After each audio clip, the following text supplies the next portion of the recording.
Well, hello. It's another Monday morning, time for some lunchtime muslins. I was thinking the other day, it was actually in church on Sunday, about how sometimes as Christians we can think that life is too hard to actually press in and carry on with our Christian walk, and there's just so many things going against us that we can't possibly be as committed as we might be if life was easier. And I wanted to share, I am going to share with the youth, the young people at church, about Daniel next Sunday. And I started reading his story, and I started reading the beginning of his story, and sort of realised that he had it pretty tough. Like his people were completely invaded and annihilated, wiped out. That means that the majority of them were killed. And he and a few others were taken into captivity. Now, he wasn't just an average Jewish boy, he was of royalty, of royal descent, and that was the reason he survived, because they wanted the educated ones, the ones that could learn.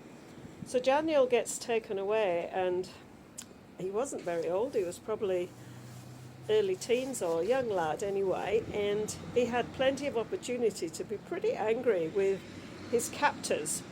They just murdered his family, probably his mum and his dad were dead, and his younger siblings and all his friends' family, and now he's taken off into this foreign land and he's being trained in the palace. The scriptures tell us that he was wiser than all the magicians in Babylon. That's the king that states that. He was 10 times better than any of them.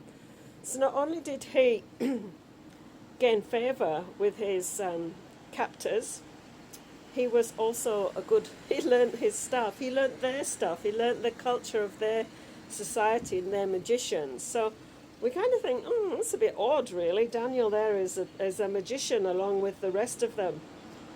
And in all this, he actually still kept pressing in to know his God and to have that deep, intimate relationship with God, despite the culture he was living in, despite the atrocities that he'd experienced and things that had gone on, that were going on alongside.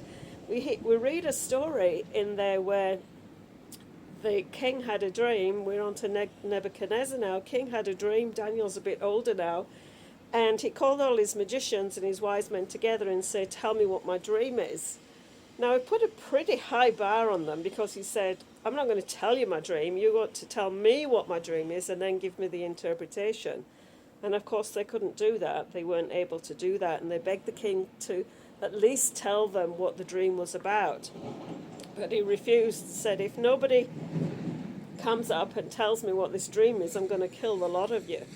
Like all the magicians within the whole of his kingdom were going to get murdered, because nobody could interpret this dream or even tell the king what the dream was. So Daniel, when he heard what was going to happen, he said, let me inquire of my God, and we know the rest of the story. He told the King Nebuchadnezzar about the dream of the big statue, and it becomes one of the stories that we read about in Daniel. So I'm not sure about you, but I've not come across anybody that can tell what somebody else is dreaming about. And to be in that situation where Daniel could do it, he must have had a deep and intimate relationship with God to be, and under the old covenant, not under the new. So that's another, God is after our relationship as much as he's after being in covenant with us. That's all part and parcel of it. So at the end of my conclusions with my brief look into this part of Daniel's life is that we actually have got no excuse.